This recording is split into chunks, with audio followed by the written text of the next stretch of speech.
Hi everyone, my name's Takomi, and I'm 51 years old.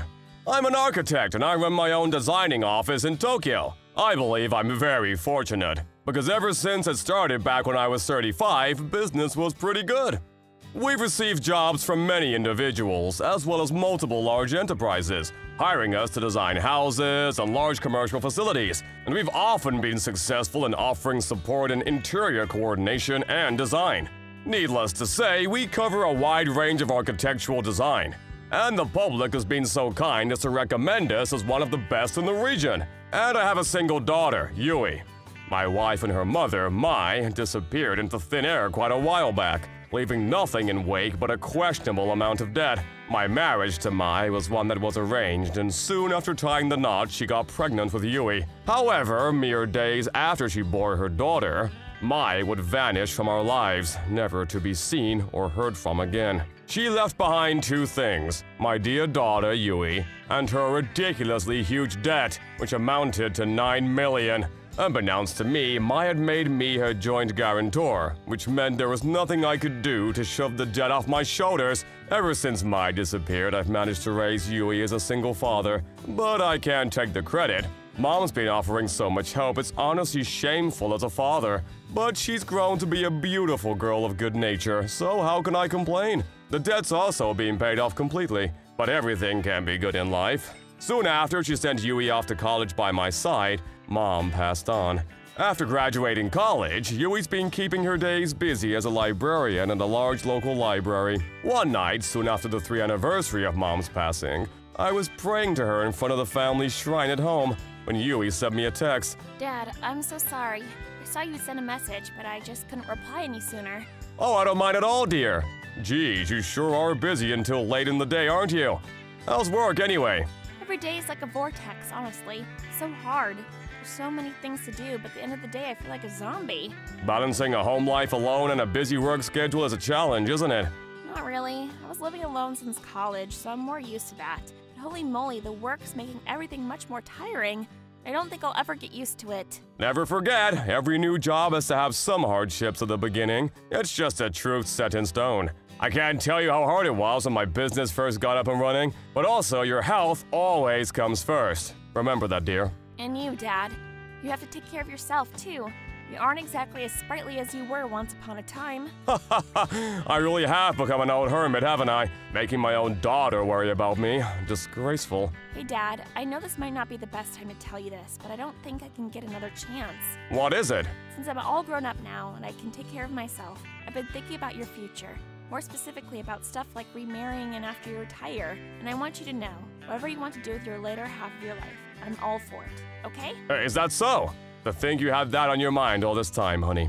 Considering how drowned in your work you are, I assume you haven't been thinking about these aspects very much, huh? Ha ha ha! You see right through me every single time, Yui. And also, if you ever do think about getting married again, promise me to introduce me to the lucky woman, alright? I don't think I'll object to it, but I think it's always good for another person to make a second judgment before you get it over with. That's fair. Of course I'll introduce her to you. You'll be the first person to meet her. Cross my heart, hope to die should I break it. Thanks, Dad. I think I'm gonna get to bed soon. Good night, Dad. I love you. I love you too, dear. Good night, sleep tight, and don't let the bed bugs bite, because there are literally thousands of them. My future, huh? Even Mom had told me, how about you find another nice girl to marry for Yui? Yui's become quite the successful young woman. In the past, I'd thought about marrying again on multiple occasions for the sake of my daughter. I was worried about raising a daughter as a single father, you see. I knew there would be instances where I wouldn't be able to sympathize with her very well simply because I'm a man, and she's a woman. But you can't blame me for being scared about getting heartbreak again, just like when Mai betrayed us. Additionally, gosh, this is embarrassing, I could not forget my first love from my college days, and that made me lose motivation to find someone to marry. This was 33 years ago, when I was but a lad of 18 years old. There was this girl, Mako, who was the same age as me, and we were together. Mako's immune system's been a little fragile since birth, and moving into and out of hospital wards was rather frequent. Because of this, her attendance to her classes were never enough, and she failed to get permission to graduate high school, and she had to redo another year. Because of this, I began my college life earlier than she. An architect was the occupation that commanded my respect the most by far, and my dream was to become one myself. So I took the exam for the MoniRobo Institute of Technology in Tokyo, which I fortunately passed. The day I was leaving for Tokyo, Mako and I were sitting on a bench at the station, waiting for my train. Train's coming pretty soon now, isn't it? Yeah, it is. I'll feel so lonely. Takumi, you over in Tokyo? You're telling me, Mako? Fufu, we've had this conversation so many times now, haven't we? It's becoming cliche, I gotta say. Oh, Mako. I went on talking about my dream to become an architect, how cooperating with colleagues to design buildings to satisfy those who hired me is what I want to do in my life, and Mako listened very intently. I fell for her once again, upon seeing her eyes twinkle with that spark that made me fall for her the first time. I'll come after you in a year's time, okay? Yeah, I'll be waiting for you. A smart girl like you? That college is gonna be a piece of cake. Let's make both of our dreams come true, yeah? Of course. I'll become a good architect, and you'll run your own cafe in Tokyo. I'll personally help with the interior design. We'll manage the cafe together, and we'll make so many people happy and comfortable. Thank you for your patience. The train bound for Tokyo is now arriving at Platform 1. Train bound for Tokyo now arriving at Platform 1. The train pulls into the station. It's time, isn't it? It is. It's only a year, Mako. Just one short year. I'm going to study a whole lot, you see. My health's looking good these days, and I'm able to go to school a lot more often now. Let's go! I know you can do it, Mako.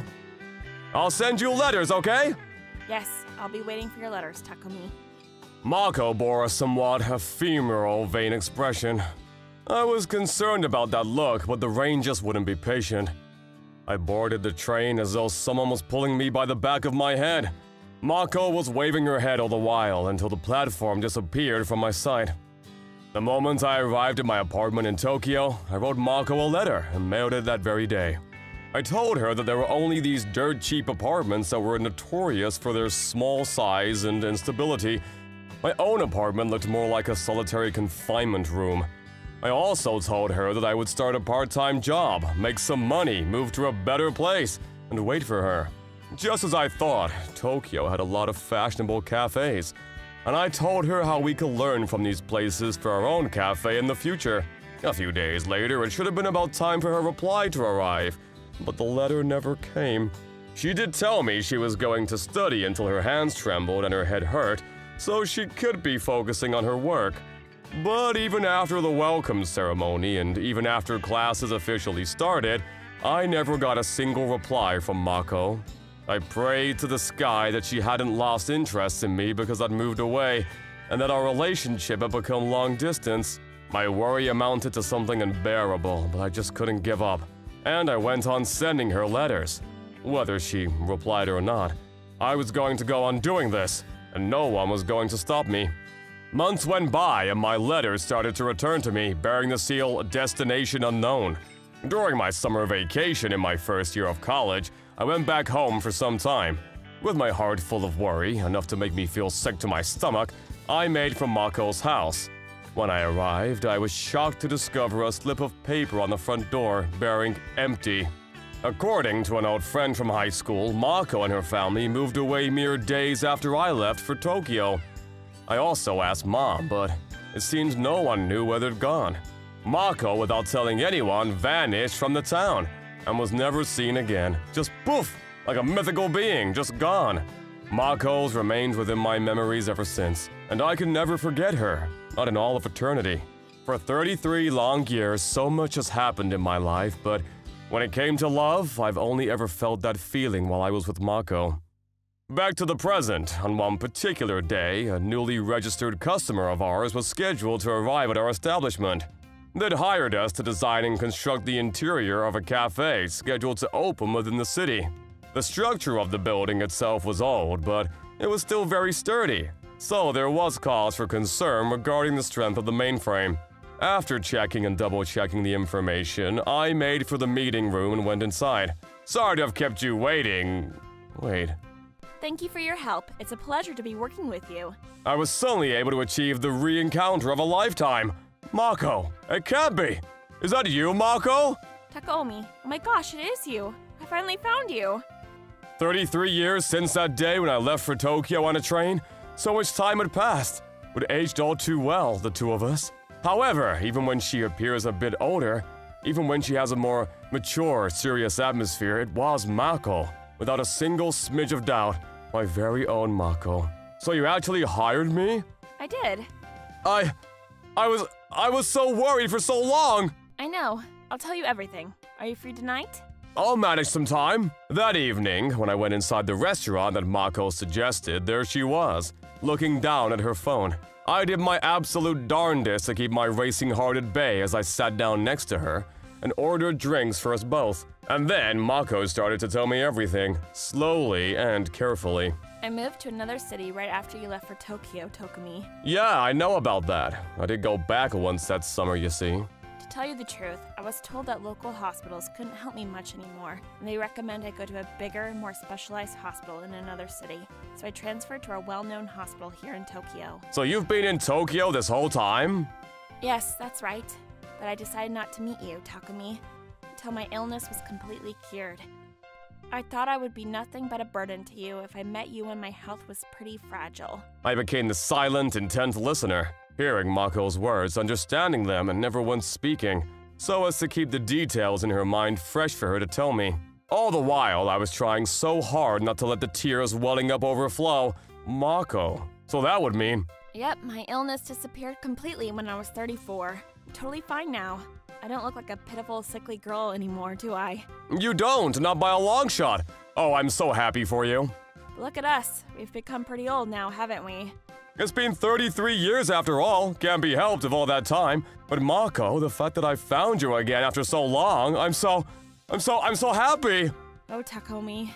I couldn't hold in my tears any longer. A man of considerable age crying in front of a woman like a baby. Now that's a sight to see, huh? Mako quietly brings out a handkerchief and gives it to me. I'm also so happy. Oh, Mako! That night, Mako and I talked about anything and everything. I learned that she now works as a pharmacist. She'd saved up little by little to open that cafe she'd always dreamed of running. And about her situation regarding marriage, she apparently didn't have any luck in that domain. She told me that particular truth with a bit of a forced smile. And last but not least, she'd been looking high and low for me all the while. However, it had taken her so long because she was searching for me without any clues other than my name. What allowed me to find you in the end was this. Oh, this magazine! It's pretty famous in its own domain, I hear. And I do recall getting interviewed for a magazine like this a couple of years ago. I was also reading this magazine to get some insight on how I want to design the inside of the cafe. And that's when I found this photo of you. The article mentioned you were running a designing business. I knew that you made your dream come true, and I was so happy for you. I nearly cried that day, both because I found you and because you're doing what you love. You'll run your own cafe in Tokyo. I'll personally help you with the interior design. Our dream together, becoming a reality now? You remember that for real? How could I ever forget about you, about our dream together? It may be a few years later than scheduled, but let's finally realize that dream of ours. Of course! It wasn't that Mako had forgotten all about me, not by a long shot. Not only did she keep me in her memory, she also did me the huge kindness and relief she'd never forgotten our dream. The tears were ready for round two, and they drenched her handkerchief enough to make water drip when rang. Seeing me in this pathetic state, Mako smiled that captivating grin of hers. It was still so bright, so warm, so beautiful, even after 33 years. And it consoled me so much. So much so she would never understand how much it meant to me. 6 months had passed since I'd found Mako again, or rather, since she found me. Those 6 months went by so quickly, and they were absolutely glorious. Going to Mako's cafe to help with designing the interior had now become a part of my daily schedule. I sometimes drop by for a breather during my lunch break, and other times when I'm not working. Since she'd opened her cafe, business was going well for her. A retro design interior that matched antique-style furniture apparently tickled customers' curiosity, and it was a huge plus.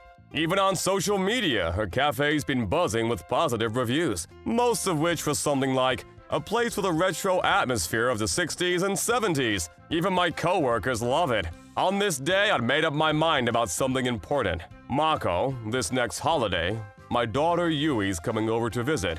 Would you do me the favor of letting me introduce you to her? What? Will you please marry me? I want to spend the rest of my life together with you. Is that a bad thing?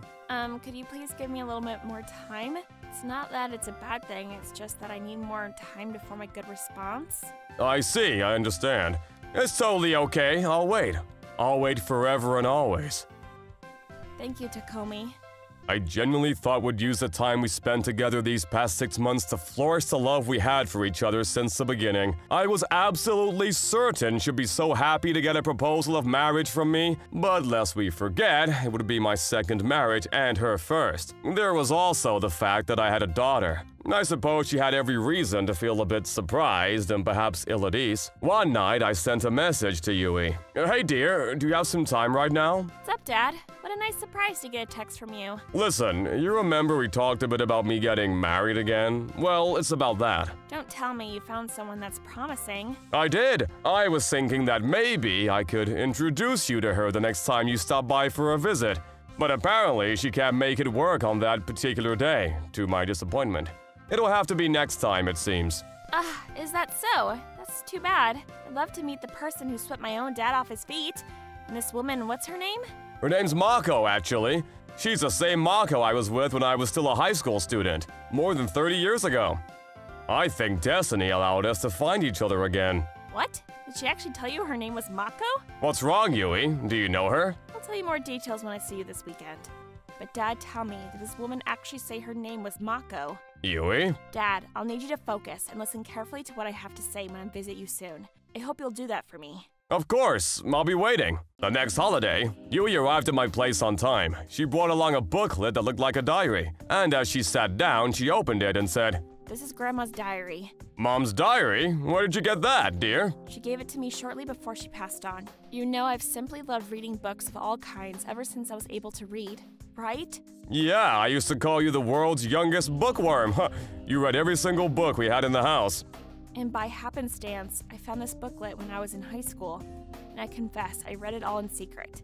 And when I told Grandma I'd read her diary by accident, when she was hospitalized, she asked if she could entrust it to me. What does Mom's diary have to do with Mako? Grant me answers, Yui, or your father will have a stroke. You'll understand everything once you read it. Dad, promise me you won't get sad. I can't bear seeing you sad. I accept the diary from my daughter. I place my hand upon the cover with the intention of turning it, but my hands were strangely trembling, as though I already knew what was written under the pages. What was going on? I had the hunch everything I needed to know about Mako was right here in my hands, and that alone troubled my spirits. And I also knew I'd come this far, and there was no turning back. I mustered up the courage from deep within myself, and forced myself to turn page after page after page. The next day, I stood in front of Mako's cafe.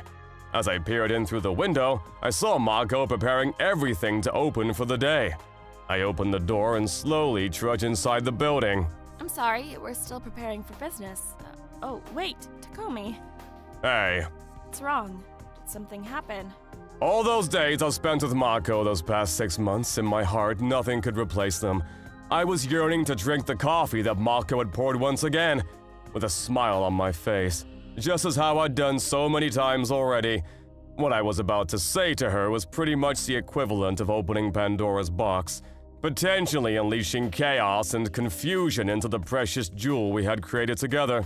Perhaps everything we'd ever hoped for together, all of our dreams, our goals, our feelings, would all be destroyed. I knew all this, but not asking after the truth was an impossibility. I refused to keep on lying to myself, deceiving myself into believing something that was only an illusion. Hey. Takomi? Are you Miss Kako, by any chance?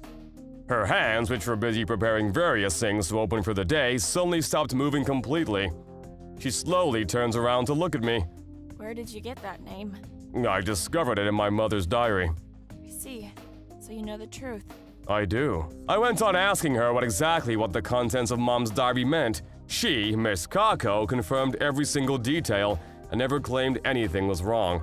Until around 10 years before her passing, Mom had kept close communication with Mako's mother and wrote everything down in a booklet that would later become something like a journal to her. In the book, she wrote about the following. Mako had passed on a long time ago, mere days after I left for college in Tokyo. Mako didn't move to a bigger hospital in Tokyo, but actually moved to one in Fukushima. Mako actually had an older sister by the name of Kako, but their legitimate parents divorced when they were very young and were separated from each other in the process.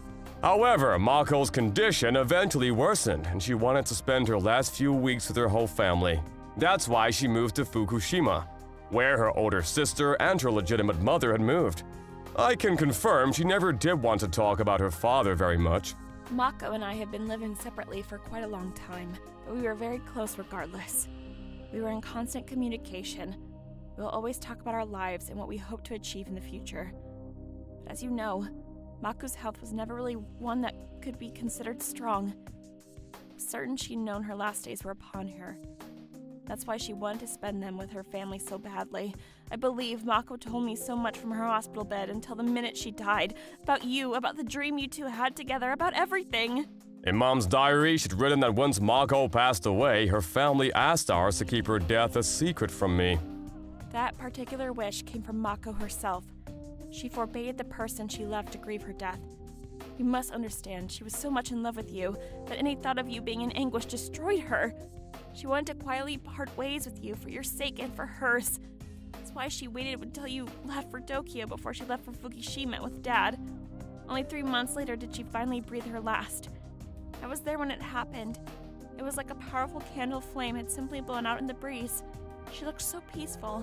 Why did you go along with naming yourself as Mako, Miss Kako? That was also part of Mako's last wish. She wanted you to be happy, Takomi. She wanted you to be with the person you loved. It was then and then I realized how much Mako really loved you. It was incomprehensible pure. My curiosity got the better of me, since I wanted to meet such a wonderful person even just once. I was so surprised. I never imagined that even after 33 long years you would remember almost everything about Mako. Seeing that overjoyed look on your face, a joy so genuine, nearly brought you to tears. I just couldn't help but pretend it to be Mako. And the cafe? I carried her on her dream, and I realized it took quite a while to make it reality. I'll admit, but in the end, I did it for her. Shut up! Everything you've ever done, you claim it was all for her. But all you wanted was some form of closure for your curiosity. I confess it's true, but I couldn't turn back anymore. Of course, I feel guilty more than you could possibly imagine. I knew I couldn't go on lying to you. It wrenched my soul knowing I was deceiving you all the while. And yet, I know I find I completely fallen for you, Takomi. What? But marrying you under the facade of being Mako is something I cannot and will not do. I was so afraid that everything would come to an end. I couldn't sleep sometimes, not even a single day went by without me apologizing to Mako in heaven. I did something inexcusable, and I deserve to be hated for it. I understand that no matter how much I may beg for your forgiveness, you will never grant it. That's only natural. I will disappear from your sight, Mr. Takomi. I will never make sure I'll never see you again. It's what I deserve after such treachery. This is mortifying. So goddamn mortifying. Regret and fury bubbled up from within myself. I want to let my feelings take the wheel. I want to scream at her, to yell, to insult, and make her know what pain and suffering means. I couldn't forgive her. I clenched my fist even tighter and turned to face her head on. Miss Kako was crying, and I felt all of my regret, my anger, my inner beast ready to explode, slowly fade away into oblivion. Hey, was Mako happy during that time she spent with me? She was immeasurable. She used to say that you were why she knew she could push through anything, no matter how hard it was. She said you were the reason why she got the confidence to fight her condition with all her might. I read the last page of Mom's diary again. Mom was worried sick about me being incommunicado with Mako, who Mom knew I loved with all my heart and soul. The fact she'd arranged a marriage was a way to encourage me onward into my life without dwelling too much on the past. But she was beside herself with guilt that the results of that course of action led to more undesirable consequences. That guilt, coupled with her naturally good nature, was what made her so helpful in raising Yui. But she finished that diary with this. Although the guilt of her mistake never wavered until the day she passed away, the time she'd spent with her son and her granddaughter was the happiest she'd ever known. I then made up my mind. I believe Miss Kako really was Mako, the person whom I loved had come back. only as someone completely separate from the real person. The 6 months I spent with Miss Kako, they were as real as the time I'd spent with Mako all those years ago. I saw Mako's smile and Miss Kako's smile. Mako's voice and Miss Kako's voice, and Mako's dream and Miss Kako's dream. I'd realized Miss Kako's dream, and thus I'd realized Kako's dream, and that's what mattered. I've made a decision. I want you, Miss Kako, to go on managing this cafe. This shop that I'd personally designed reflects what Mako wanted, and I want you to protect it. I'm sure. No, I'm completely certain that's what would make Mako happy. Takomi. And also, could you please take me to see Mako's grave sometime? Thank you. Thank you so much. I know Mako would be happy with this. A few days later, before Mako's grave, Miss Kako and I stand together, side by side. We cleaned her grave until it sparkled in the sunlight, bestowed flowers upon it, lit some incense, and prayed together. Mako, darling, I can't imagine what you might be feeling right now. I just hope she's smiling. Her cafe, your cafe, our cafe is flourishing after all. I suppose everything was worth it. I'll do my best to protect your cafe. Okay, Mako? Kako, Yes. I love you, Kako, more than anything. I know I will never forget Mako, but those 6 months we spent together, they weren't an illusion. They were as real as I am, kneeling before you. My love for you, Kako, was very real too. Oh, Mr. Takomi. Will you do me the honor of marrying me and living the rest of our lives together? Of course, I'll do whatever I must to make you happy, my dear Takomi.